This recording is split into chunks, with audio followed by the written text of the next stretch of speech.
Greetings, Benjamin J from BENZTRAINZ with another in the series. What you're looking at is the Lionel 1120. I picked this up, I don't know, a couple weeks ago at a junk shop, a small thrift store, antique store, whatever you want to call it.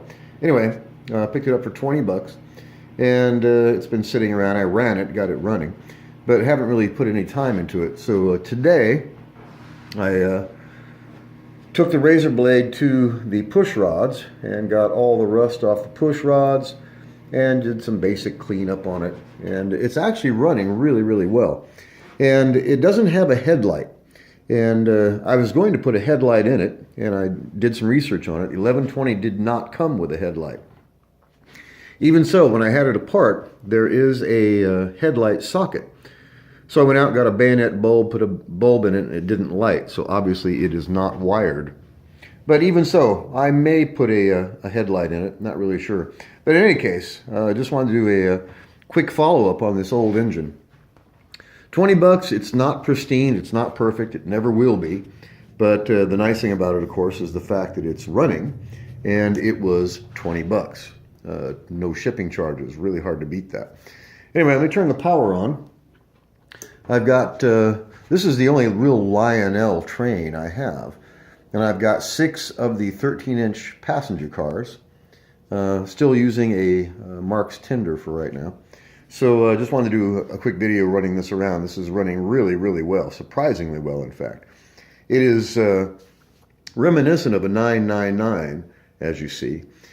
Substantially heavier. This is actually heavier than a 666. So it will pull quite a bit of weight.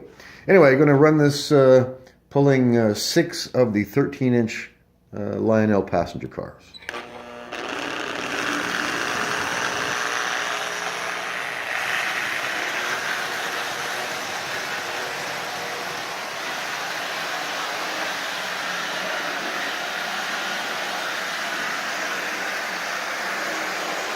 That's at 60% power.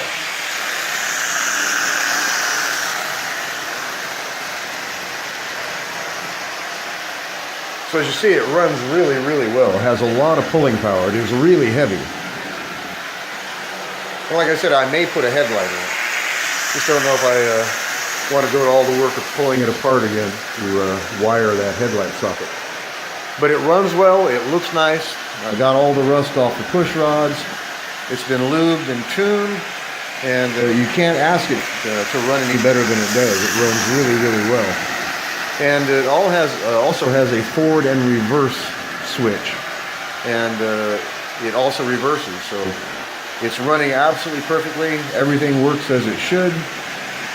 Like I said, I may actually put a headlight in it. I'm not sure. I just wanted to do a follow-up on this Lionel engine. 20 bucks and I don't know, a couple hours work, I guess, just to get it cleaned up. It had been sitting for decades. So it's running well. It looks all right. Like I said, it's not perfect, and it never will be unless you actually want to strip it down and completely repaint it. But for 20 bucks and a couple hours work, you simply cannot beat this. And as I always stress, don't overlook the junk. You know, this thing was covered in rust. It hadn't run in decades. And so, of course, the worse the condition, the lower the price. And that's why I always buy the stuff that no one else wants. It's cheap, it's fun to work on, and now I'm just buying these things basically just for the challenge of getting them running. You know, this thing had been sitting 20, 30 years. Hard to say how long, but it had been sitting for a very, very long time. It runs nice, it looks okay, it can pull a lot of weight. Pulling 6 of these with no problem at all. And so I just wanted to do a quick follow-up on this. You know, I painted it with oil. The oil is soaked in, and it's actually still quite glossy. It's not oily, but it is still quite glossy. So I just wanted to do a quick video on it. As always, if you have any questions, feel free to drop me an email. BENZTRAINZ@gmail.com. And as always, thank you for watching.